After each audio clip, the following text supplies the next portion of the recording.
Welcome to Oregon Cash Flow Pro. My name is James Barber. Always here to help you maximize your cash flow. Today we're going to be going over our high yield dividend ETF, aka H.Y.D.E portfolio update. We're going to do this every week. It's a new segment. So if you're following along, stick around. All right, we've got this separated into two different spreadsheets. This spreadsheet, courtesy of the folks over at Dividends on Repeat. We've made a few upgrades to it, a few changes, which are accessible if you're in our Discord. If you're not, head over to the channel Dividends on Repeat here on YouTube. Give them a subscribe, and you can get their spreadsheet. Track your own high yield dividends. It just doesn't have the updates that we've done on this one. Now, as I said, we've got two of these. We're going to start with all of my combined Roth accounts. We have a number of them with different brokerages, but this is where our totals currently sit. We have 575 LFGY, 150 qdte, 25 MSTY, 100 XBTY, and 1700 ULTY. This is our current dividend over the course of a month. Now, this is an average. This is our current dividends to date. So in total, how much we've collected in dividends. And then this is our current return on investment after the dividends are accounted for. This is a really cool spreadsheet. We've got a lot of information here. We don't own any of these ones. These were the default that were sitting in here. So you see zeros right here. Let's go to our distributions. We updated this page a bit, and I added these two columns here where we can see how much did we get paid out this week, because we're going to update this weekly. So as of this week in the Roth, we got $488.50 in dividends paid out. And those are right here. So this was for the week of 8/9 through 8/15. That's tracked here. So when I plug the dividends in here, it's going to add up right here. Our cost basis, we added 200 shares to ULTY inside of one of our Roth accounts. We bought in for $5.88 per share. And the reason we ended up picking up those was because I saw I was able to sell a couple of covered calls at the $6 strike for $5 each. So we picked these up and we figured at the very least, if this goes up above $6, the 1,500 that we're sitting on in here all go back up to $6. And we may end up selling these ones, reducing our average cost per share. So those could be given away at that next expiration date. And if not, we saved a few bucks, bought a couple of hundred shares under $6, and we'll just keep this dividend train rolling. Let's move on to our after-tax brokerage accounts. Here we've got 410 shares of LFGY, 251 of qdte, 20 of MSTY, 150 XBTY, and 850 ULTY. This is currently going to bring in $742 a month on LFGY, $237 on qdte, $25 on MSTY, $274 on XBTY, and $341 on ULTY, bringing our total dividends for the month at about $16.22 based on the current payouts. This is where we're sitting at after we account for the dividends.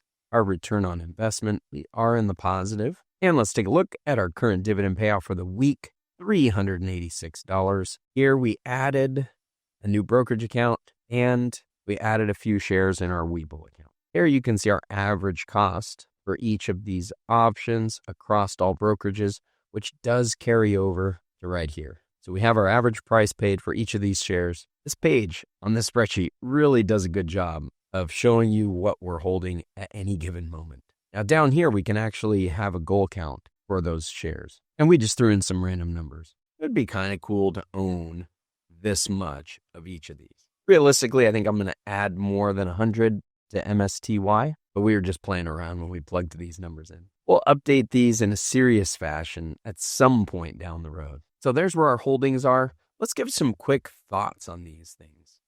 qdte, not the biggest return, but this does give me exposure to the triple Q that I'm pretty happy with. This one sells 0 DTE expirations against the triple Q or against the NASDAQ 100. And I like having exposure to that one. Even though this is going to underperform that, it doesn't necessarily always underperform. certainly not in a down market, but this should continue to pay out for a long, long, long time because the underlying ETF is not going anywhere. LFGY. This one, every time I see that, I think, let's freaking go, y'all. That's how I like to call that one. LFGY, let's freaking go, y'all. This one gives me some different exposure among a basket of stocks and indexes that they're selling calls against. All in all, because of that diversification, I feel really good long-term about LFGY, and the payout is really high. MSTY. I want some exposure to MSTY because I think it's an excellent hold to take advantage of the growth and the volatility in MSTY. And it fits in very well with the goals of this portfolio, which is to sell income. Ultimately, MSTY sticking around is reliant on Bitcoin sticking around and doing well. And I think that that's going to continue to happen. So we like some exposure to MSTY. Same thing with XBTY. XBTY gets us exposure to other Bitcoin stocks, indexes, things that have exposure to Bitcoin. And the payout is really high. Now, this gives us some leveraged exposure as well. So a little bit different type of exposure than MSTY. And I really like the payouts on that one. ULTY, another big basket in the underlyings where they hold a number of different stocks and they're playing that volatility, getting the income on a whole big basket. As long as the trades work good, this should continue to work and pay out for a long, long time. So that's why these make up the base of our high dividend portfolio. I don't generally like to have exposure to just one stock, although we may end up getting into some more that just have single stock exposure like MSTY. But as a general rule, I'm treating these like a rental property or like an annuity, and I want them to pay out, paying my shares back and continue to pay out for decades. And that's going to require an underlying that's still here then. And ETFs based on a single stock won't necessarily be here. And so we may find ourselves starting over in that scenario. Whereas ones that hold a basket of stocks, I think have better long-term potential. We'll see. These are new to the space, but that's kind of how I'm looking at them at the moment.